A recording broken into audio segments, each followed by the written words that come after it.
Welcome to the Adventures of the Monad. The last of the group souls is an animal group soul, as illustrated in the diagram. As shown in the diagram, the group soul envelope now only has a single layer consisting of tertiary matter of the fourth mental subplane. The emotional layer previously possessed by the vegetable group soul has been absorbed to strengthen the emotional bodies of the triads within the group soul. The activity of the group soul has now been transferred to a higher plane, the lower mental plane. It nourishes the rudimentary bodies of the contained triads, gradually strengthening these into less vague outlines. This diagram is based along the same lines as the previous one for plants and minerals. At A is an animal form that has been destroyed. As a result, the lower triad from it is being withdrawn into the group soul, as indicated by the arrow in the diagram. In the earlier kingdoms, the devas guided the triads into animal forms, just as they do in the mineral and vegetable kingdoms. The lower life forms of animals, such as microbes, amoeba, and hydra, only have a permanent atom as a visitor occasionally. They do not depend on it for their own life and growth, and do not cease to exist when the permanent atom is withdrawn. These animal forms are only hosts that occasionally receive permanent atoms as passing guests. They are not bodies formed around a permanent atom. Before the devas build forms around these permanent atoms, the atoms in the animal kingdom must have received and stored many experiences. At this stage, it is important to note that the golden life web does not represent the organism of the host's envelope.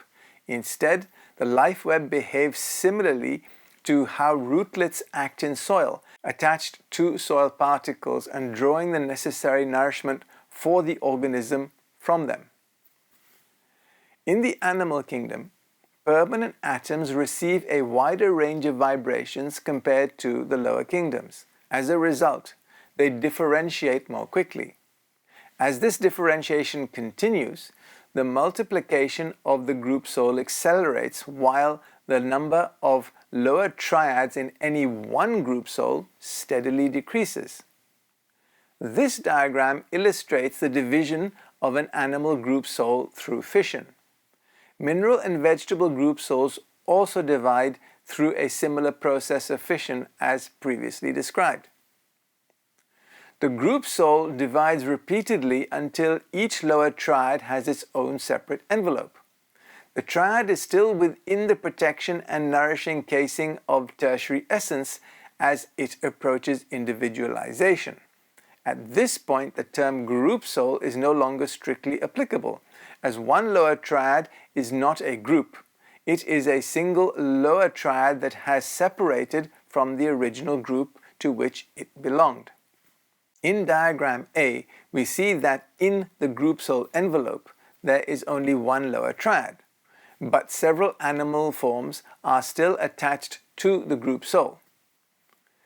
The next stage, as shown in B, is reached when only one animal form is attached to the group soul.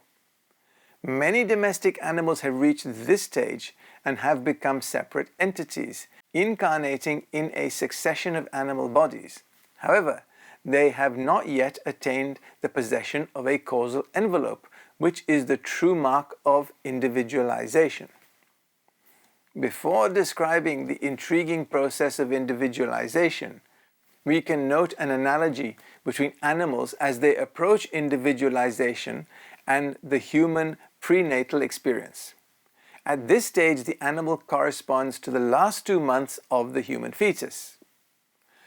We know that a child born at 7 months can survive, but if it stays in the mother's womb for an additional 2 months, it will be stronger, healthier, and more vigorous. Similarly, for the healthy development of the individual identity (soul), it is better not to separate too soon from the collective consciousness (group soul).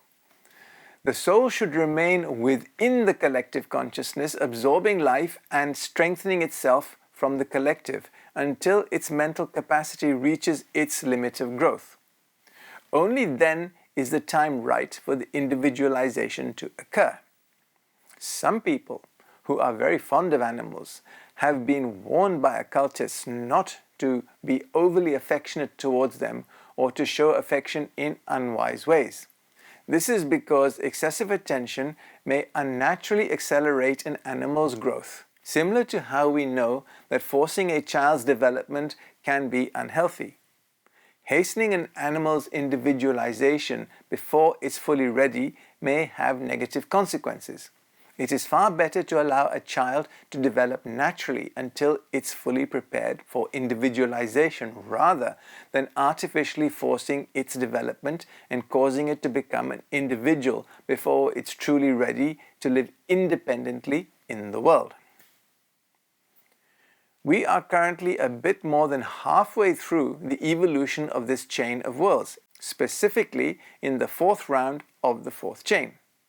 The animal kingdom is expected to evolve into humanity only at the end of this round.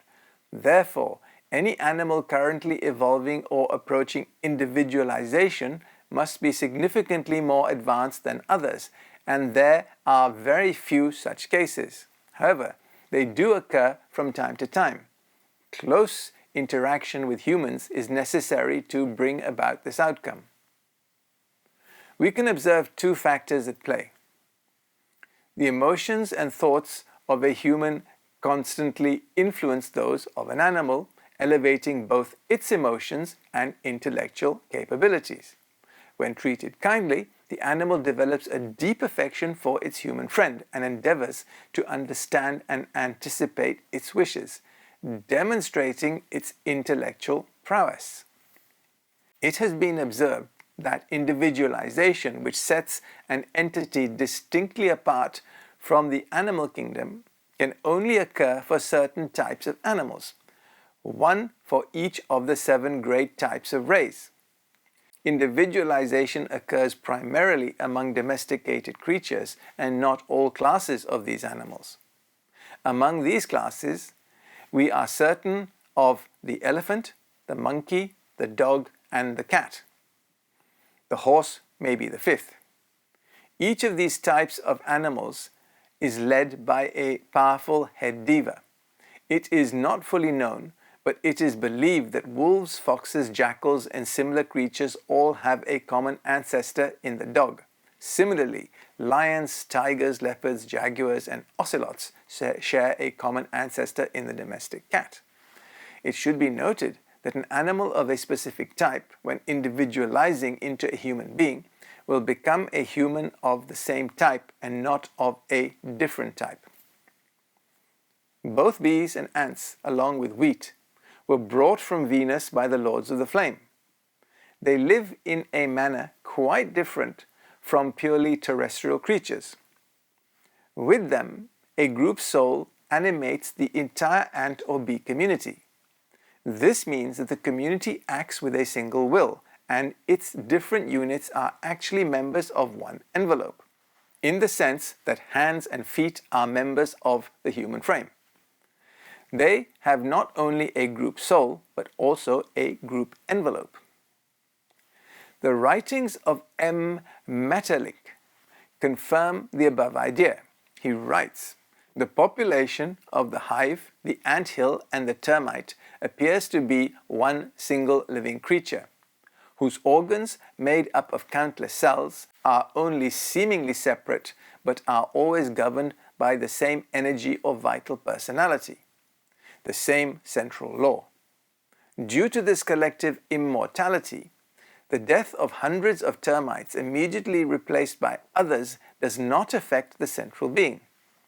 The same insects live for millions of years, ensuring no experience is lost. There has been no interruption of its existence or loss of its memories.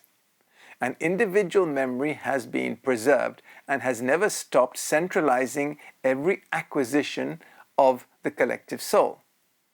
They are bathed in the same vital fluid as the cells of our own being, but in their case, this fluid seems to be much more diffuse, elastic, subtle, psychical, or ethereal than our envelopes. And this central unity is undoubtedly connected to the universal soul of the bee, and probably to what is, in fact, the universal soul. This is from The Life of the White Ant by Maurice Maeterlinck.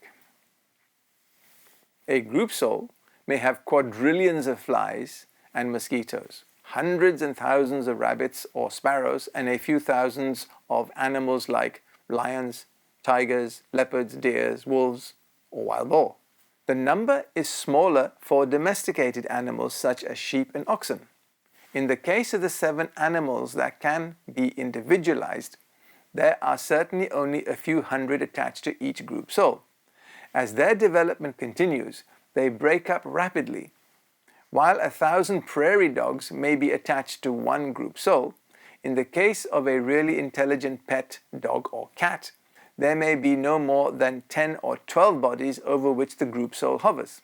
Animal groups are profoundly influenced and supported by the continuous outpouring of wisdom from the masters, affecting everything within a wide radius to some extent. So, that deals with the group soul. What next? Individualization, of course. In the next presentation, we will study its mechanism and purpose. Thank you.